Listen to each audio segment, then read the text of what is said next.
Maybe you have seen my previous video about the background, about the tides, how they are occurring, why they are occurring, and accepting them and taking advantage of them, sailing with the tides, playing the tides, going up and down and forward and backwards, sailing with the current.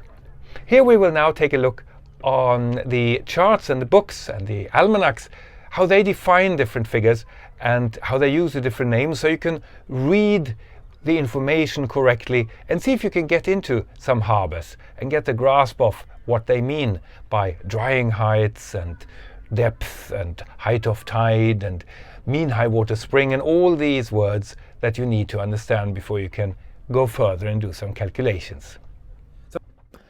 In this short video, we will look a little bit into the books and charts and what they use as definitions, so we can understand what is given in the books.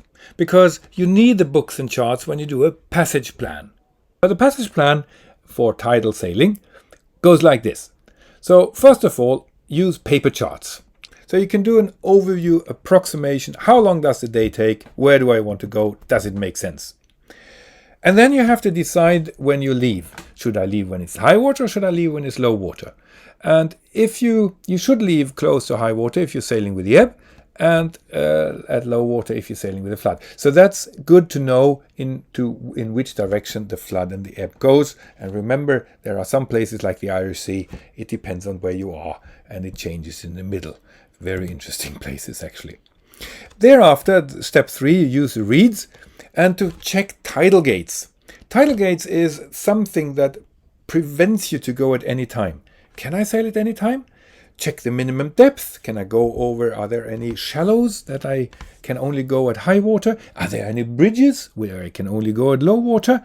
Or any races, which I should be avoiding? Races is water that moves in a very unpleasant way and builds waves that you don't want to be in under certain conditions that I will come to.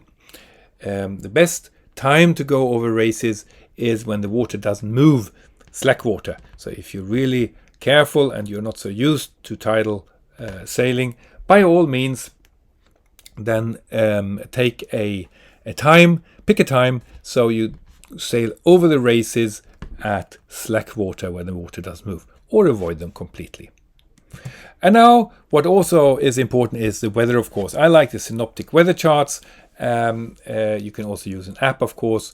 And here you want to see which wind direction and wind speed you have. And it's not like sailing in non-tidal waters where you're just interested in, can I go against the wind or do I have to tack or how fast can I go? No, you have to be very careful. Wind over tide. If the wind is blowing in one direction and the water is moving into the opposite direction, it's called wind over tide. And that is not very nice to sail wind over tide. And the wind you can't change much. It takes a front or days for the wind to change. But the tide changes every 6 hours.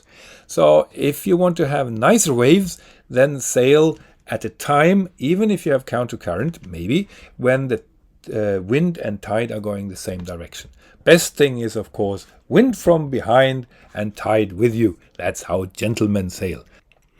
Wave height, well, that is something that one is used to look at. I often got the question at what wave height have you sailed? It is not so interesting, the wave height, because the waves on the Atlantic, they are huge in amplitude. But the frequency, that is the important thing. So the frequency is really important. How short the waves are, meaning how fast the next wave comes, meaning how many seconds are there between the waves. So if there is maybe 8, 9 or 10 seconds between two waves, this is a long wave. If it's 4 or 5 seconds between the wave is just half as long, meaning they are quite steep. And that is just as important as the wave height. And I'll come into that, how and where you can find the wave heights by using at the frequency. And last but not least, check the pilot book. Well, you have the reeds as mentioned, the IMRAE. IMRAE has actually fantastic guidebooks. I really like the guidebooks of IMRAE. They tell you much more about nice anchorages, it gives you other tips, special charts. So I use both. I use Reads for the almanac and IMRAY for the pilot books. So which books and charts do you have to consider, and what do you look at? Well, and especially what information is given in the books and charts. And this is something that is an important rule of thumb. That is that charts, pilot books, the Reads, the IMRAY, whatever, they always show the worst case. The worst case meaning the least water depth. So depths are drawn to lowest astronomic tide, the worst it can get astronomically, and bridges are and clearances are giving for highest astronomic tide, the worst you can get at high water.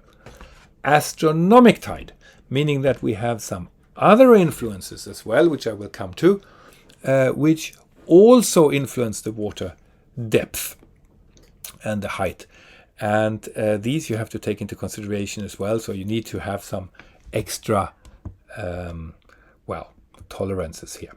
So let's look at this example here.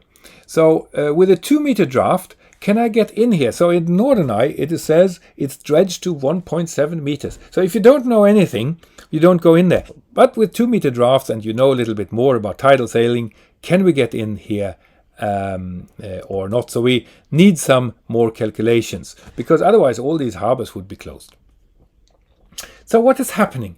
Well, it goes like this. The water is rising, going down, rising, going down, rising, going down. Every 6 hours something happens. So it starts off with slack water, and then 6 hours later you have high water, and it's slack water again. And between low water and high water, between the first slack water and the second slack water, it is flooding, it is rising. And then it goes from the high water again to the next low water, 6 hours, it is ebbing, it is going down from high water to low water, and that's called ebbing. And then it floods and ebbs and floods and ebbs. And this is how it continues all time long. So in the Reads or in the IMRAY and on the design, almost always you take this picture, because it's always the same actually. It's going up and down. So this is being printed. So the high water in the middle and the two low waters on the sides, to the left and to the right. In some exceptional circumstances, namely predominantly in the Solent, close to Southampton in England, on the south coast of England, it's a bit different. So they have actually decided to draw the chart this way, and it is a bit too far now to explain why, but it has to do with that the low water is more defined over the time than the corresponding high water. But I think when you're sailing in the Solent, or if you do the RYA Yachtmaster Offshore exam, you will have this as an exercise, and you have to calculate with this picture as well. But let's go back. Normally you do like this. This is what it is printed in the Reads. And what do we need to fill in here? Well, first of all, we have to fill in the time of high water, because the book is drawing this curve but lacking the time of high water, because it differs from day to day. So we have to fill in the time of high water here. And then of course it differs also here every day. So how high is the low water? Because it is depending on if it's neap or spring. So we have to make a note out of the height of high water, height of low water here, and the height of low water, height of high water up here. So these three things: the purple height of high water, the orange height of low water, and the green time of high water. These are the three figures we have to find in the Reads. And the reason is not all springs and all neaps are the same. Interesting. Why that? Well, we have the Earth and the Sun here. The Moon is orbiting quite similarly throughout the year around our planet. But this is quite interesting, because the Earth is turning in an ellipse around the sun. So on the 21st of September, we are very close to the sun. And the 21st of December, we are actually also quite close to the sun. And the 21st of March also, but we are in the summer quite far away. So in summer, when we are sailing, the sun has not so big influence on the tide. The moon always has a big influence. So the Earth orbits around the sun approximately like this. You can see that it is the closest. It's rather constant, the distance between September, December, and March, and then it disappears, the Earth, from the sun in summer. So on the 21st of June, the sun has very little influence. Yet the biggest influence of the tide, the biggest springs, and the highest high waters and the lowest low waters and the strongest currents, these are found on the 21st of September and 21st of March. Not so only because of the distance. The distance helps because it's very close, but the sun and the moon and the Earth are in the same plane. What you have to remember is on the 21st of September and 21st of March, the influence of the sun is the biggest, so the spring is the strongest. And here we have the spring flood. So remember or imagine during 21st of September on the coast of the Netherlands or Germany, and then we have September, that is autumn. And autumn we have all these storms. So that means that the autumn storms are also coming from west or southwest. So the autumn storms, the exceptional high ranges, the more than the mean high water for spring around the 21st of September, and then flooding. That's when all the disaster happened in the olden days. Now the walls are so strong so they can withstand that, but many people died a couple of 100 years ago when this all happened. Springflut. Look at this picture. This is the oscillating high water, low water, high water, low water, high water, low water. This is for 1 month. So clearly you can see that this is for neap, this is for spring, this is for neap again, and this is for spring. So this is the time frame of 1 month. So I have put the moon a little bit to the left of the neap, as you can see, because you have this phenomenon that the neap is always a day or two after half moon, and the spring is always about a day or two after the full moon or the new moon. So this is the 1 month, up and down, up and down, up and down. And now we have to have a reference line and see, because you have the chart, and then we have to take this high water and low water into consideration. It's water that fluctuates up and down. So that's why we have a line here. That line is the chart datum. The chart datum is the line according to which the chart is drawn. And you call it the lowest astronomic tide, LAT. So interestingly enough, you can see that because of that, you put the chart datum at the lowest astronomic tide, where it hardly ever touches. It must be an exceptional case that the lowest thinkable low water from astronomy occurs, then it touches this line. Some other charts in non-tidal waters, they use the middle line, like in the Baltic, but that's another story. We are sailing in tidal waters. Here the chart datum is on the very bottom, and then we have here the height of tide. The height of tide is very important because you always want to know how much water do we have on top of the chart datum. How much water do we have on top of whatever it says in the chart? And you can see here, the middle here is somewhere about 3.5 meters, but that's not the interesting part. The interesting part at this hour, on this day, how much water do we have on top? And then there is a line to be drawn where it never touches higher than that. that is the highest astronomic tide, and that's given for all the standard ports, and the highest astronomic tide is where it never touches. So that is very important to have, because the bridges and so on are being drawn according to the highest astronomic tide. So this is the box we are talking about. And now we have something called range. Range is the difference between low water and high water. So the range here is not so big because it's spring, neap, and here in red, in spring, the range is big. So there's a big difference between high water and low water, and then becomes range again, slow range, low range in blue when it's neap, and spring. So you have during months twice you have a small range, and twice in spring you have a high range.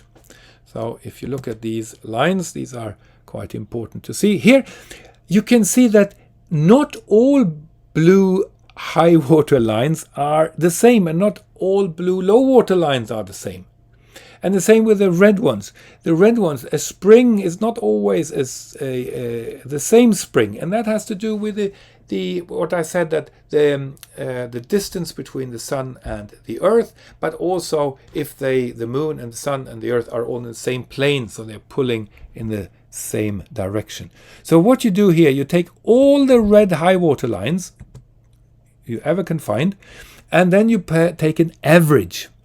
So you take all these upper red lines and make an average, and they call that the mean high water spring. The mean for high water spring. So there are high waters that are higher than mean high water spring, and there are high waters that are lower than this mean high water spring during springtime. But this is the average, the mean high water spring, and the same thing you do here, the mean low water spring. These are the two averages. The same you do with the blue lines. So you have the mean high water neap and the mean low water neap. So this is what it is, how a chart is being drawn. It's drawn according to the lowest astronomic tide, and then it alternates between the highest astronomic tide and that lowest astronomic tide. And in springtime, it alternates between approximately these two red lines, and during neap approximately during these two blue lines. So when you draw a chart, draw it approximately like this. So you have land there to the left, because that is always dry, whatever, even if it's high astronomic tide, these palm trees won't get wet. And then you have some water which is below the chart datum, blue. Whatever happens with the tide, it will always be water there. And then you have this green piece there. That's interesting. The green piece, that is actually sometimes wet and sometimes dry, depending on the height of tide. So the height of tide is what is happening exactly now. So let's say exactly now we have the height of tide here. Height of tide is 3.5 meters. It's approximately in the middle of whatever high water or low water it is. It's in the middle. So now during the day it goes up and down and up and down, and then you have the height of tide, let's say here at some point in time. And here you can see that the green land is sticking out actually. So sometimes that's interesting, when you sail in tidal waters, the coastline differs. So sometimes you have a lot of islands, and sometimes it's all water. So you have to be careful when you sail there, because when you look out and do pilotage, the landscape changes. So here come some definitions. So if you have this height of tide as drawn here, and we take an echo sounder and are in the middle there and measure the water depth, this is the actual water depth we experience. So the boat experiences this water depth from the water surface down to the bottom of the sea here. And that is why in tidal waters it makes so much sense to calibrate your echo sounder to the surface of the sea, not how much water you have under your keel. Some people do that. Most predominantly maybe Mediterranean sailors, they calibrate to the water depth under your keel. That makes navigationally no sense. It's only that you know that if it says 0, then you have hit a stone.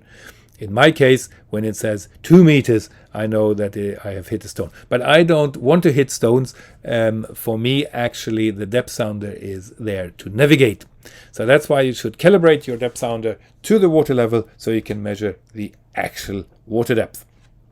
Now on the chart you have a water depth, but that is not moving up and down, of course, because the chart is in paper and it stays as it is, and it is drawn according to the chart datum. So if you take the water depth according to the chart datum, then you have the red arrow there. So that's what it says in the chart. And then you always have water on top of it. So that's the height of tide here, about 1.5 meters. So if you add the charted depth in red and the height of tide, which is currently valid at this minute, then you get the actual water depth. And the same thing comes to this island here. So this is the actual height. How much does it stick out above the water level as it is exactly at this minute? So that's in green here. And in order to get to know that, if you want to calculate that, well, then you take the negative depth in red here, because it points upwards. I call it a negative depth. And then you add the height of tide.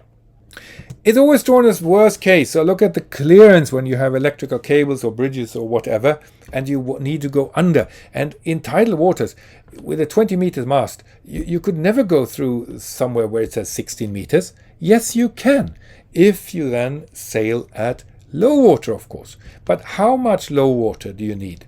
And that is what you have to look at, this clearance here.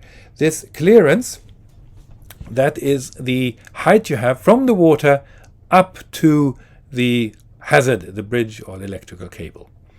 So if you want to calculate that, do a little sketch like I have done here and take the clearance that is in the chart. And remember, the clearance is always drawn in worst case. So the clearance is drawn according to the highest astronomic tide. It's quite easy actually to calculate the clearance. You just take the highest astronomic tide found in the reads, then you add the charted datum, the charted clearance that is found in the chart, and then you deduct the height of tide, and then you get the clearance, and then you know if you can go there. And then you have the lighthouses. The actual light source is drawn in the chart, the height over mean high water spring rather than over the highest astronomic tide. And the reason being is that lighthouses are very often standing at places where you don't know the highest astronomic tide, but the mean high water spring is always known wherever you are. So that's the reason. But maybe that is a bit putting it too far and too exact to know where the lighthouse is. But for the clearance, it's very important that you take the highest astronomic tide, and for the water depths, accordingly the lowest astronomic tide. I have another picture.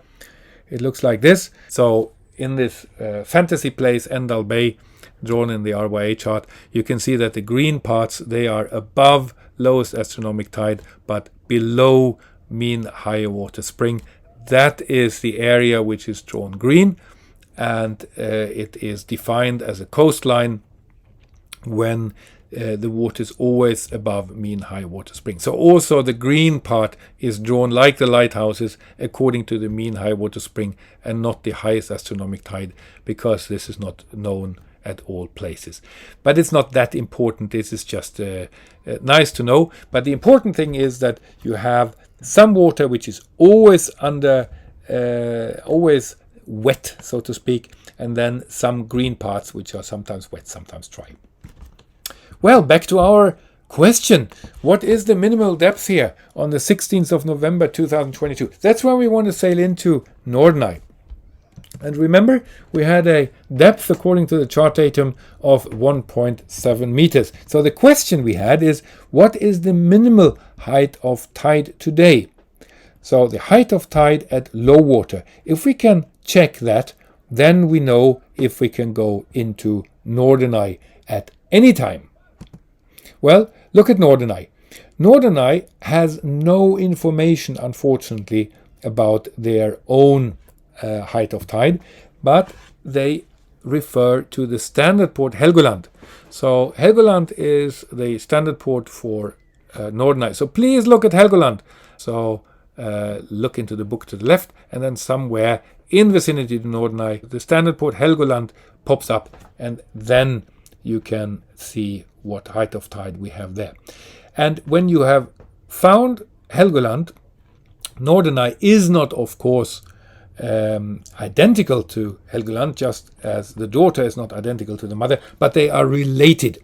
So look at Helgoland, and then you do some corrections here for Norddeich Hafen, or Norderney here, Rifkat, whatever you want to choose. But I'll take as an example here because it's a bit nicer to calculate.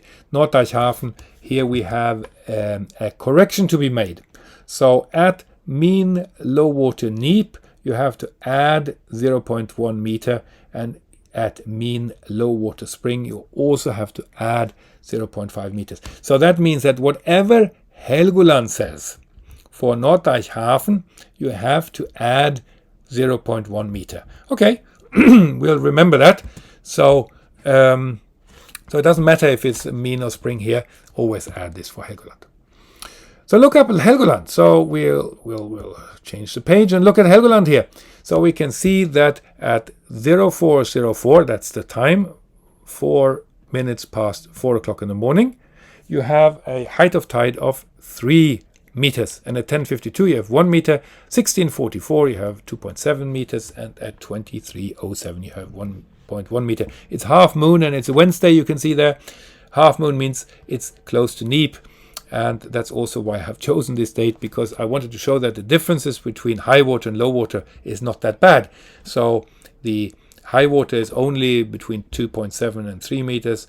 It could be much worse when it's spring, and the low water is quite a lot of water. So you always have either 1 or 1.1 meter.